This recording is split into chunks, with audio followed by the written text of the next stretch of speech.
జుక్కల్ నియోజక ప్రజలందరికీ నమస్కారం. నా పేరు సౌజన్య, వైఫ్ ఆఫ్ రమేష్, జుక్కల్ మండలం పెద్దడిగి గ్రామం. ఈ రోజు మద్నూర్ మార్కెట్ కమిటీ చైర్మన్ గా నియమిస్తూ నన్ను ప్రభుత్వం ఉత్తర్వులు జారీ చేయడం జరిగింది.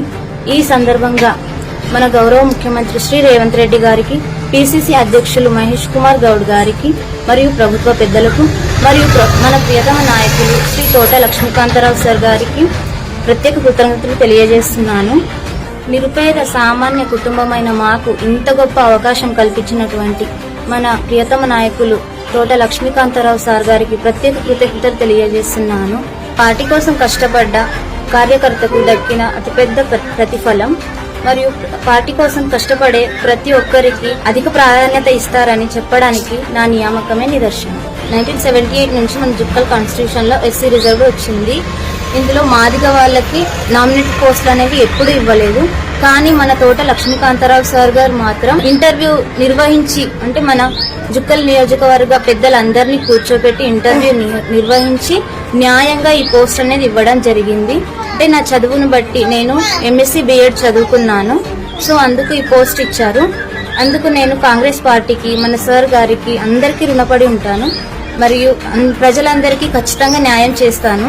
ఇందుకు కాంగ్రెస్ పార్టీ కుటుంబ సభ్యులందరికీ ధన్యవాదాలు. మన తెలంగాణలో ఎక్కడ లేని విధంగా ఇంటర్వ్యూ నిర్వహించి ప్రశ్నోత్తరాలు అడిగి మార్కెట్ కమిటీ గురించి అవగాహన ఉందా లేదా అని వాళ్ళు ఇంటర్వ్యూ చేసి పెద్దలందరినీ కూర్చోబెట్టి వాళ్ళ ఒపీనియన్ కూడా తీసుకొని సార్ ఈ పోస్ట్ ని సెలెక్ట్ చేయడం జరిగింది. మరియు నా చదువుని బట్టి ఈ పోస్ట్ నాకు ఇవ్వడం జరిగింది. అందుకు నేను మన జుక్కల్ కాంగ్రెస్ కుటుంబ సభ్యులందరికీ రుణపడి ఉంటాను మరియు పార్టీకి కూడా ఖచ్చితంగా న్యాయం చేస్తాను. ప్రజలందరికీ కూడా సేవ చేస్తాను.